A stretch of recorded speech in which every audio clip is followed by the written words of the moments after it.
Good morning. I'm going to continue with my series on the World Championship match between Liren and Jan Nepomniachtchi, played in 2023 in the newly built capital of Kazakhstan, Astana. The last game we've seen was game 12. There was scheduled 14 classical games, and Deng equalised in game 12. 13 and 14 were both draws, and then they went into a series of playoff games. And this is the 6th playoff game. And Nepomniachtchi has the white pieces, and Deng has the black pieces. Yeah, d4, e4, e5. Yeah, classical stuff. The Royal Lopez or Spanish. The Morphy defense, the bishop backs up, Columbus variation. The knight comes out. Castles. There's no point taking this pawn, you're just exposing your king to rook to e1, among other things. So bishop to e7, the closed Morphy defense. I think we've seen this played in earlier World Championships. It was played in the World Championship between Nepomniachtchi and Carlsen, and I think it might have been played in the World Championship match between Steinitz and Günzberg. d3, that's the Martinez variation. b5, he chases the bishop away, the bishop comes to b3. And d6 to make his position more solid. Goes to attack against the structure. d7, so that if he takes the pawn, he can take the pawn, and the rook on a8 is then defended by the queen. h3, I think this is to prevent the knight coming here, and also to say that, well, if you're not going to castle kingside, no, I'm going to start an attack with g4. It's enough to encourage Deng Liren to castle kingside. Bishop develops, and the knight comes to a5, attacking the bishop. Bishop retreats, and he takes the pawn. It's temporarily a pawn up for Deng Liren. There are good and well-known ways to get the pawn back. He attacks it with the knight, and he's threatening to move the bishop back, and then he will have the knight and the rook attacking the pawn. The rook comes to b8, and the bishop comes to b1. Now he could take here, but then he's just going to take here, and if he takes, he takes, and this knight is not very strong, and this pawn is very weak, so it's probably not worth it. But he plays bishop c8, so that he's now got two defenders for the pawn here, which is attacked twice by the knight and rook. Now defended by the bishop and queen. And so he attacks it one more time, and instead of taking, and if he takes, the knight falls, so he can't take. So he just plays c5, and the knight takes, and now he's got his pawn back. One of the accepted methods of getting the pawn back. And this is a very even position. They both have 7 pawns. They both have 4 minor pieces, 2 rooks and a queen. The knight comes to c6, maybe looking to come to b4, maybe looking to come to d4. The knight comes to c3, and the pawn pushes forward.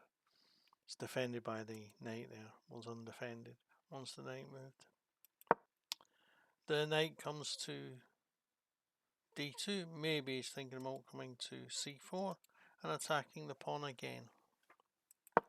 Bishop comes to e6, so that if he comes to c4, he'll just take it. He comes to c4, but he doesn't just take it, he plays d5, so that he's threatening to play d4, creating a fork. So that has to be taken, and he takes with the knight, so that he's threatening to take the knight. He backs up and the knight takes on c3. The bishop is taken, and now the pawn is attacked twice, defended only once. The bishop comes to d8. Now bishop to d8 was played by Steinitz in the very first World Championship match in the Roy Lopez. I'm not sure if it was a closed Martinez variation, but it proved to be a fantastic square for the bishop and a good deciding factor. There's a good view over both sides of the board from e8, and alright, you could say it's interfering with the rooks seeing one another, yeah, but it's also doing an important defensive job for this pawn, because these pawns are only a little bit weak, whereas these two pawns are both isolated and weak. They're not backwards, but they're isolated pawns. So the bishop retreats. Maybe he's thinking of coming here to double up on to attack this pawn. Bishop comes to c7, no longer interfering with the connection of the rooks, defending these two vital pawns. This pawn isn't attacked at the minute. I comes to c3, and he comes to f5. So they're both trying to create their own, majorities. If Ding Liren can push this pawn all the way up the board, then he's going to get a new queen and he's going to win the game. If Jan Nepomniachtchi can break through in the centre, he's going to get a central majority and he's going to just plough down his opponent. So the rook comes to e1 to attack the pawn, and the rook comes to d8. This pawn is defended twice by the bishop and knight, so it doesn't matter that he's leaving it alone. The rook comes to a2, yeah, so that if he moves the bishop, he's in a position to then be doubling the rooks on the e file. Very good. Queen comes to g6, partly to attack the b2 pawn, but mainly to get out of the way of any possible pins on the e file. Queen comes to e2, and the queen comes to d6, so that he's got two defenders for the pawn. Pawn comes to g3, because otherwise he would be threatened to push the pawn and then say check here. Rook comes to e8, and the queen comes to e4. I'm not so keen on the queen coming to e4, because it lets him play this move, e4, because if he takes with the pawn, when he takes with the pawn, he threatens the queen as well, and so he gets away with playing e4, which he wouldn't have done otherwise. But instead of taking the pawn on e4, he attacks the queen, and at the same time attacks the pawn here. Smart. Queen goes to e2, and instead of taking the pawn, he plays to d3. Fantastic square. He attacks the rook, and really he doesn't have any choice but to give up the knight is just too powerful there. So he gives up the bishop for it, but the queen takes, and no, this pawn is threatened. This pawn is threatened. Alright, it's defended. This pawn is defended twice, 3 times, defended 3 times. So but he takes, and he takes there, and he takes with the bishop, and he takes this pawn, attacking the rook, so that he's now in a position to take the pawn here on f5. The rook retreats and the pawn and now they've got 4 pawns each, but only Ding Liren has a pass pawn. Alright, it's difficult to see how that pass pawn is ever going to get home, but yeah, we'll see. So bishop comes to d2, so that's not open to being attacked. He comes to h6 to give his king an escape square. Queen comes to c6 to attack the bishop, rather than coming to e8 to say check, because he's just giving himself an escape square. The king comes to f7. The move h6, even though it gives the king an escape square, it does make the square g6 weaker, and a lot of the subsequent play revolves around defending the g6 square. So the rook comes to e1, looking at the e8 square. So the king has to come to h7 now, because otherwise he comes to g7 and threatens the rook, and at the same time he threatens to play rook here mate, and if he moves the rook back to stop the mate, then bishop here will be serious for a thing. So he has to come to h7, he's no choice. So he's defended the g6 square, and yeah, he's saying you take mine, I'll take yours, but he attacks the rook instead. But he takes the pawn and says, you take mine, I'll take yours, defended by the queen anyway. And now Liren is actually a pawn up, and he's got two passed pawns. Two passed pawns are a lot stronger than one passed pawn, even though they're not connected. He'd love them to be connected, but so lucky he's not.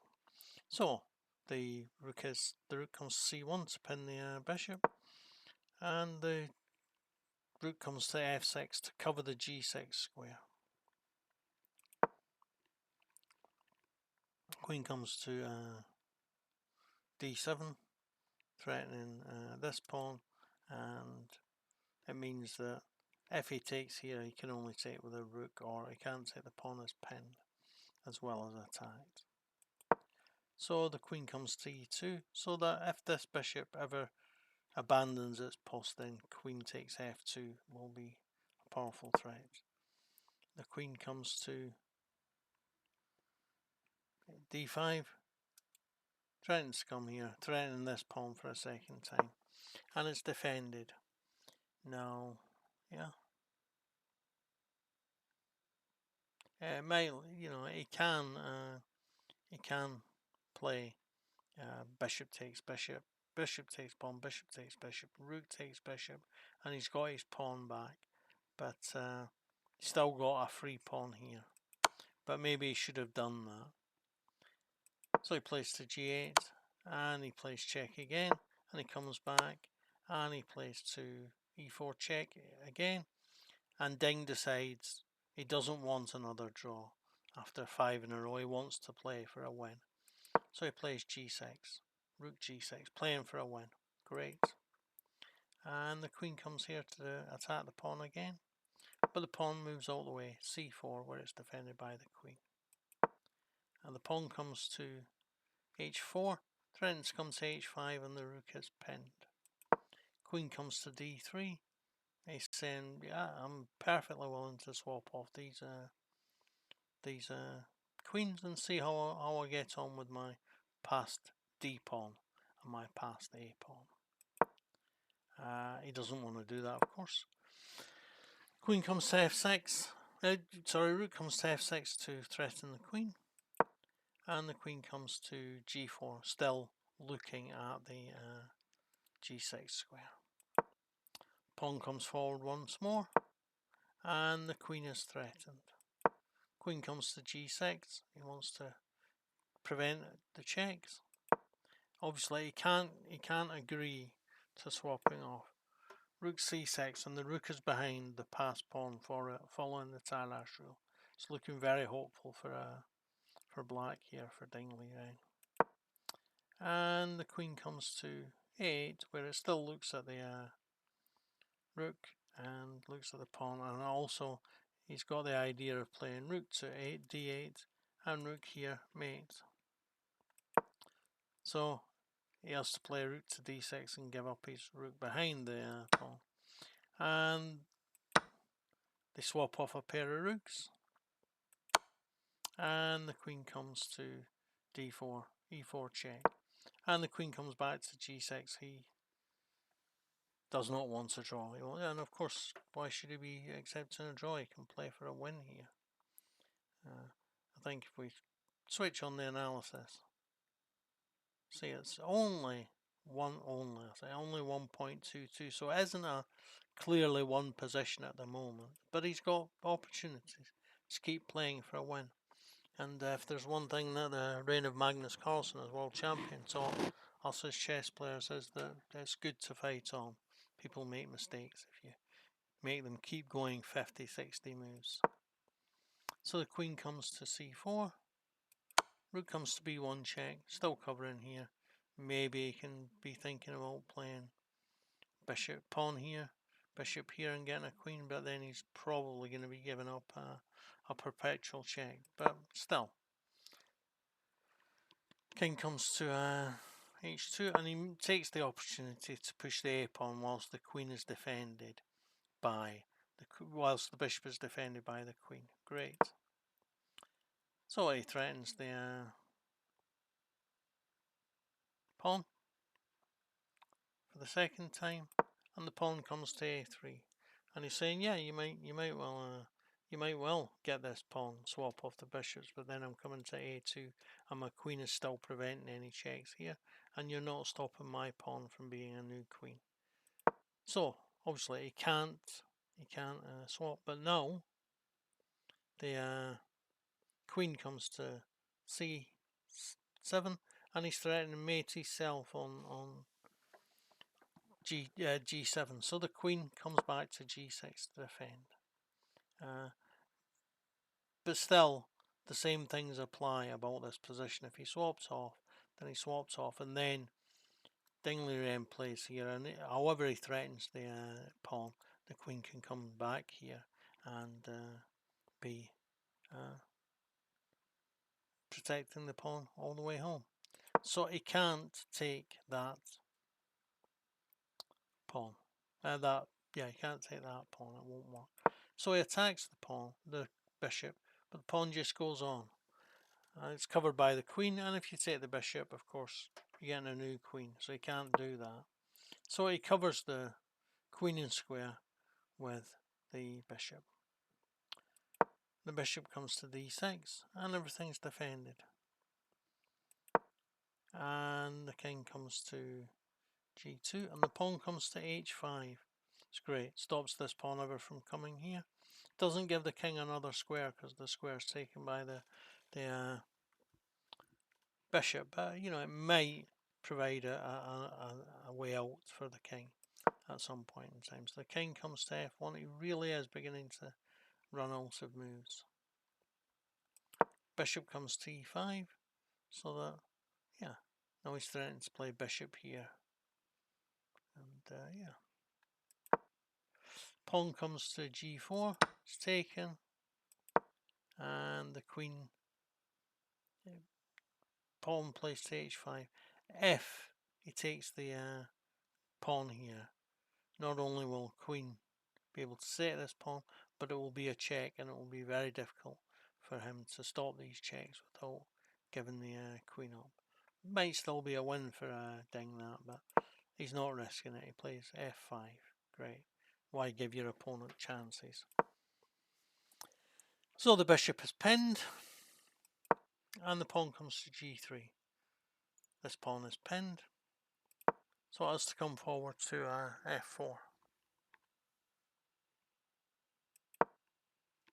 Comes to a2, threatening to get a new queen. Queen takes, and bishop takes f4. And that's enough for Nepal. If he takes the bishop here, then queen check, and he gets a new queen. If he doesn't, then the bishop gets taken here. So, or he gets a new queen here, and he's got another pass pawn here, and the queen is still preventing any useful checks for white. So there's nothing more to fight for. And with that, Ding Liren became the first ever Chinese world chess champion. Appropriate that the country with the world's largest population should have the world's best chess player. Yeah. Okay, don't forget to like, comment, share and subscribe to my videos. Thanks. Bye.